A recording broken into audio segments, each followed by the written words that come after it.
You know him, you love him, and now we have him at VSiN, the Vegas Stats and Information Network. It helps to be connected, and nobody knows more of the bookies in Las Vegas than Brent Musburger. It's My Guys in the Desert with the legend of the guys behind the counter, broadcasting only on the Vegas Stats and Information Network at vsin.com and SiriusXM Channel 204. Live from the VSiN studios, it's the one and only Brent Musburger. Welcome, everybody. Vinny, you never know who's going to drop by the shop, but it's one of my old buddies, the all-pro quarterback for Dick. Dick Vermeil taught him everything he ever knew about quarterback. You know what I'm saying? Look, there is no doubt of that. Now, I did have some God-given talent, but the coach certainly did coach me up a bit. And by the way, spoke to him last week, as you know, Coach Vermeil. Yeah, right. You know, he's always in touch with everyone. I told him I was coming out here, coming to Vegas. I was going to see Brent Musburger. He said, "Tell the boys I said hello." So there you go. That's my man, the coach. Ron Jaworski with us, everybody. And listen, it's never too early to talk football. He's the chairman of the executive committee for the Arena Football League, also the owner of the franchise in Philadelphia, the Soul, by the way. Jobs, so it's coming up. You're getting ready to tee it up. Is it football. April? It's the end of the month. Arena League 27th opening weekend. We are very excited. The league has come a long way, guys. We are poised for incredible success. Great leadership amongst our. In other words, you got money in the bank, unlike the Alliance. We do have money, which we'll make it through another season.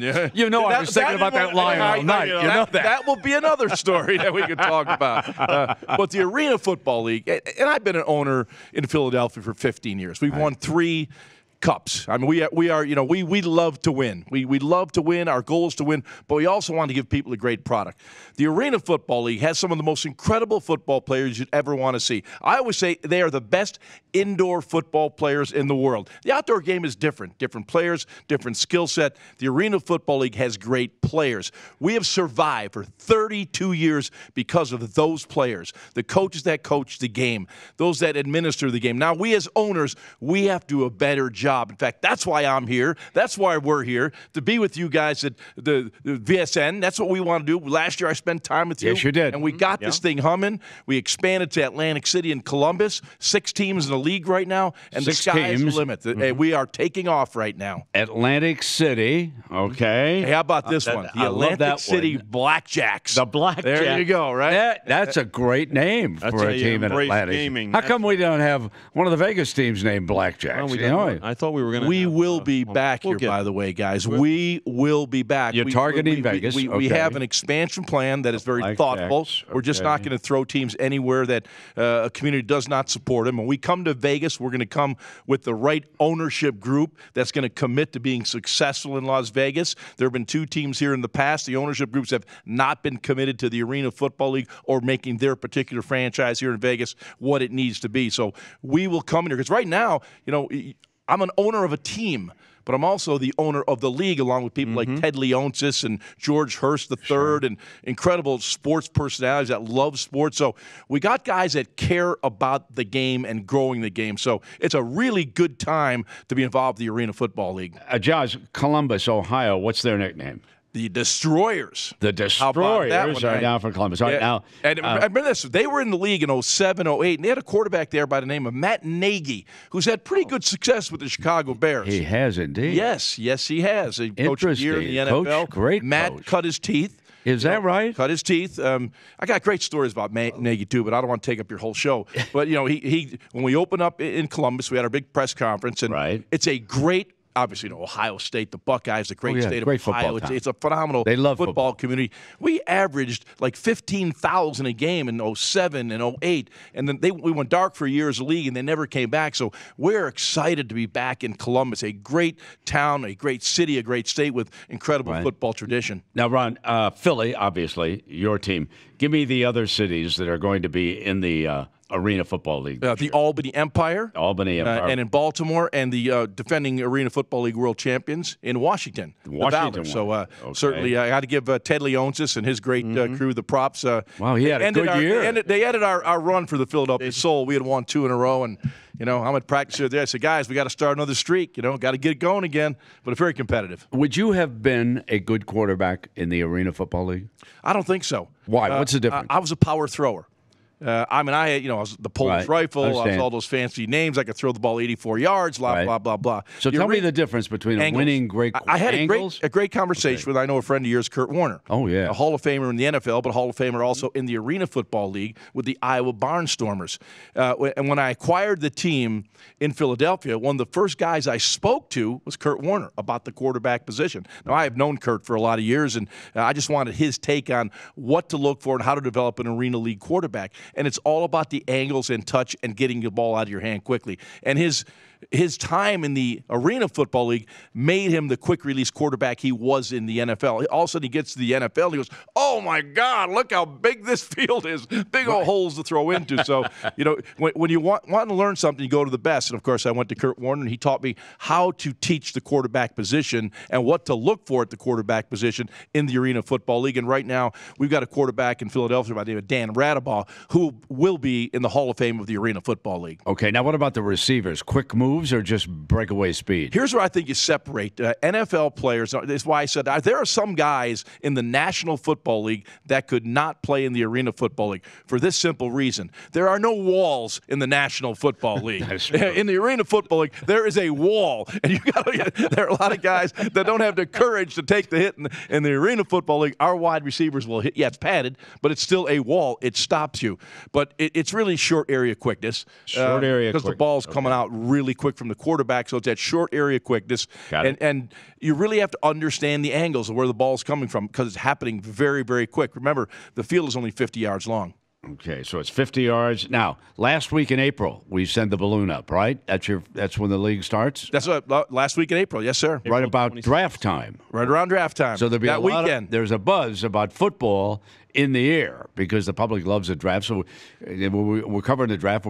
We'll have spreads on those games. We talked about. Oh, well, people love football. Let's make that. It's number one. I love all sports. It's number one. I love basketball. I love hockey. I love soccer. I'm a whack job when it comes to sports. But I'm a wonk for football. I love football, and I know the Arena Football League is not the National Football League. But I'll give you a good example of this. Do you remember the game earlier on Monday night this year? The Rams 54. Yep. Remember that game? The Chiefs 51, right? Yeah, sure do. People are talking about that game. We're still paying off that total. But it was crazy, right? That's every week in the Arena Football League. That's every week. You've got scores. That sells the league. You want to bet? Public you bet on loves Arena the football. overs. you just gave me some very. I'll give you. I appreciate it, Ron. Whenever you guys call me, I come on the show and I give you good stuff. Noted. Can't make the totals too high. There we go. All right. You said that last year when we were talking about the Arena League. After we had jobs, you said, Brent, we can't make these totals high. But, I have to say this, Brent. Ron, we appreciate the understanding and the willingness to accept the fact that this is what people want, and it's licensed, it's taxed, it's oversight, and we can have these types of conversations. And the league embraces the fact this is what part of entertainment, what people want and what people do. No question. They were doing it before it became legal in many states. I live in New Jersey. Yep. I live 35 minutes from Atlantic City. Once gaming came to Atlantic City and then sports betting came, we felt we needed to be a part of it. And it's exploding in the state of New Jersey and Pennsylvania. It's exploding. Yes. So why not give people what they want? To bet on football, a game they know. And they will learn the Arena Football League quickly. In fact, we average about 11,000 people a game at the Wells Fargo Center in Philadelphia. That's good. We have a great crowd. We have a tremendous fan base, and they bet on games. Now, maybe they weren't using the apps they use now, but even before that came into play, they were betting on Arena Football League games. And here in Las Vegas, there's a new indoor arena being built. Madison Square Garden is involved. The Sphere. And it's up there behind. By the link. It's in that area up in there. There's going to be a new building, indoor building in it. And, we attract a different crowd. I mean, we want Generation Z, as they're now called. the guys that Are those younger than the millennials? Yeah, I'm just trying to catch up I'm with losing that. track of the alphabet as we move on here. But, the guys like me and my generation, they're NFL fans, they're old school football fans. But these young kids, you know what? Their attention span isn't that long. They want games done in 2 hours. We're going to play our games in 2 hours. It's going to be nonstop action, high scoring, fan engagement. Commercials not pre-produced, but interview people in the stands about their products. I mean, just really cool, cutting-edge stuff to engage and build our fan base for the future, which is what everyone's looking at, that demographic 18 to 25 and then Absolutely. 25 to 40, whatever those things are. Well, if we get these young people that come to Arena Football League games, we've branded them as Arena Football League fans, and that's what we're trying to do. And for the most part, we've been successful. What about the XFL down the road coming in next year, they're saying? What do we hear I about believe that? they will have great success because they're going to fund it properly. Everything I'm hearing and reading is it's going to be funded with $500 million. Vince McMahon will do it the right way.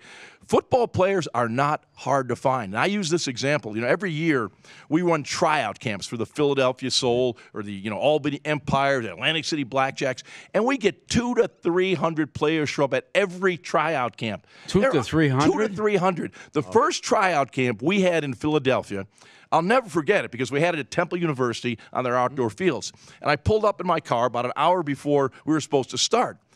There was a line around the fields. We had 1,313 young men and some women try out for the Philadelphia Soul of the Arena Football League. There are players out there. Now, getting the right players is one thing, but that's the demand for people that want to play the game of football. Will there be an expansion draft for Columbus and Atlantic City, or do they start from scratch? Here's what's unique about the Arena Football League as well. Our players sign one-year contracts. One-year contracts. So at the end of every year, they're free agents. They're free. Yeah, so so now Atlantic City and Columbus, they're not going to get some slappies coming on their team. They're going to get some really good football players. Because they can move on anybody. Because they can move on anybody. So it's incumbent upon the ownerships in each of those cities to make sure they take care of those guys, they treat them the right way, so the coach treats them the right way. Yeah, football, you got to be tough sometimes, but you want to keep your good players. But that's the good thing about the Arena Football League. Each year you bring an expansion team in, they got a chance to compete to hoist the cup. Insurance for your players that each franchise has to have. Jaws, that's got to be a costly when it comes to football. It is the killer, and I don't understand the complete dynamic of the AAF, but I think they over or underestimated the cost of burning. When there's your burn rate to run a season. Mm-hmm. I mean, it's my understanding they were pretty much broke by opening day, and then it was a scramble to locate money. And I mean, if your player's salary is $20 million, your insurance is going to probably be $20 million as well.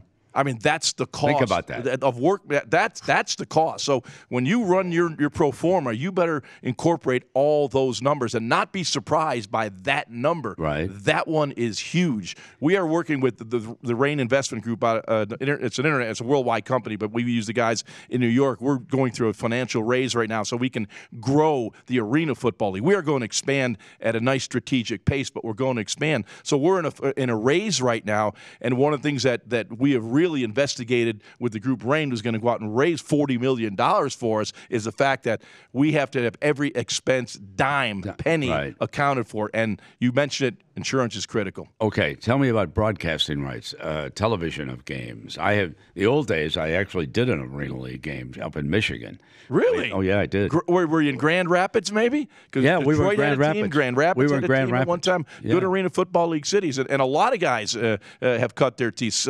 Scott Van Pelt and guys like that. Absolutely. Trey Wingo all did Arena Football League. I remember how quickly it moved. I mean, whoa! We got. Analysts, be quiet. We got. They're snapping the ball. You know what I'm saying? Yeah, but clearly, we've had meetings since I've been here in Las Vegas for a couple of days discussing, with your staff how we can get VSiN involved with our productions and television, because we are unabashed about gambling on games. So I mean that's it. We know you can do it. Why not go out and tell people you can do it? Yeah, it's interesting because there's a lot of interest when we do like a Super Bowl in-game update the things that go on. You'd be surprised. Well, you wouldn't be surprised how many people are interested in that. They just want to know, even if they're not actively gambling during the course of the game, people are fascinated by the flow of money and the point spreads and the over/under numbers and things like that. I'm a very public guy. You know, I'm a busy guy. I'm around people. I like being around people. I love to engage people. And I have a website, and like on Thursday, I put up my prediction of the scores of the NFL games. Now, I don't say take the over, take the under, take the point, but I pick what I think is going to be the score of the game based on my analysis of the teams each week. And I still have my office at NFL Films. I study tape. I still stay in touch with the game. My toe is still deep in the water, not as it was like when I was doing Monday Night Football and those things, but I'm still very, very active. And so when I make my picks, it's amazing. I may get 5,000 hits a day. Just through regularly. All of a sudden, Thursday comes, my picks go up 100,000 hits. I know. What do you think? It's because of the article I'm writing about? Hell no. It's because That's right. I'm making my picks. Tell me the score. And there was a legendary owner of bookbinders, the great Albert Taxon. That's it. Yeah. So he asked Coach Vermeil, who was in there one time, Coach, who you like this weekend? And so Dick rattled off 2 or 3 teams. Dick was telling me the story, and all 3 of them won. So he Coach, you got to come down and talk to me every week. That's all it takes. There's one. I mean, people are so fascinated. Then they quickly forget the one that lost. Then you hear about that. Forget about those 8 wins I gave you. One loss and they rip you on. Doesn't matter. It's like being an NFL quarterback. You hit 10 in a row, they boo the 11th incomplete.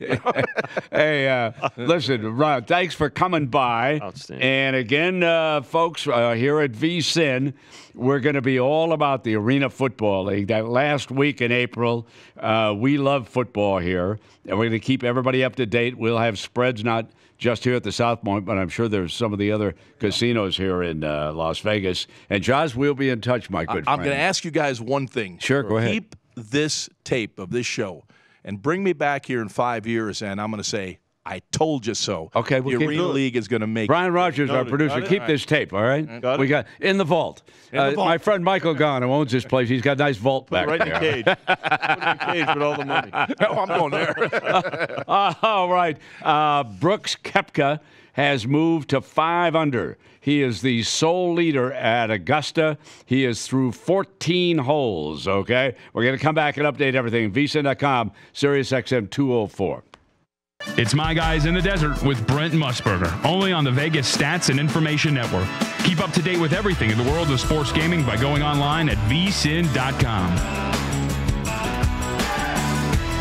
Didn't catch VSiN last week. Here's some of what you missed.